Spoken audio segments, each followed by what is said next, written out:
Chapter 6. The little girl sent the 2 great white owls off the very moment the sun rose the next day. Their father steered the ship after them as they flew off into the distance. When the 2 white owls did not return after many hours, the little boy climbed up the tallest mast aboard the blue ship and stared off into the distance. He let out a very loud yell when he finally saw the land for himself. There were large trees and then a long stretch of white sand in all directions. They had come to a very large island, or something else. The little boy couldn't be sure. But their ship would be able to sail right up onto the beach. He could see it clearly. "Can we just sail the boat onto the land?" the little boy asked. "No," his father told the little boy. "It is our job to protect those aboard this ship. We cannot just sail out in the open where the dragons can attack us."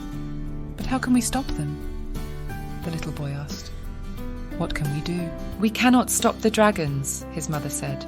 "They will see the land soon. We need to draw them away from the ship so it can sail safely onto the sand under the cover of darkness at night." Their mother and father asked the little boy and girl to sit down. They explained the plan. They asked both to be brave. Both promised they would do their part. They anchored the ship and waited for the white owls to return. The sun was just beginning to set when both owls returned and settled beside the little girl sitting at the prow of the ship. With the sun's light beginning to fade, their father and the little boy climbed into the smaller blue boat and began to paddle furiously away from the ship and towards shore. To make their plan work, they had to reach shore just as the sun was setting over the western horizon and darkness was setting in. The little girl put the white owl's favourite toys in the smaller blue boat, just under the prow. They watched her do it. They would know where to go. Once the smaller blue boat was away from the ship, the little girl asked the 2 great white owls to fly once again up into the sky toward the dragons. "Will they know to fly to the land once the dragons chase them?" their mother asked the little girl. "Yes, they will," the little girl said. "How will they know where to go?" their mother asked. "When we cover the ships with the sails, the owls will know not to land here," the little girl said. "They will pass over us and fly swiftly toward the land." "Can they make it in time before the dragons catch them?" their mother asked. "Yes, they can," the little girl said.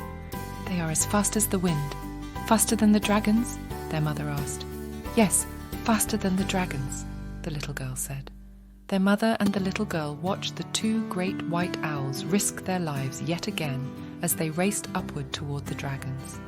The 2 white owls again escaped the wrath of their streams of fire.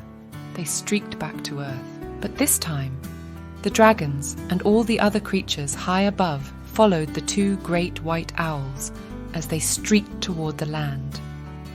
As the white owls were racing high above them, their mother and the little girl quickly pulled the ship's sails down and covered everything aboard the large blue ship.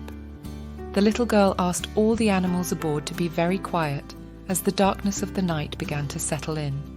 They both hoped that the little boy and their father would reach shore safely.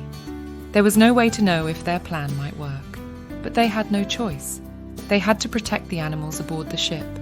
The animals were quiet. The little girl held many of them to make sure they were not afraid. Their mother helped her. They waited and listened. The dragons and other creatures screeched and howled as they hurtled toward earth, but they passed over the ship and headed toward land. The great white owls raced just in front of them.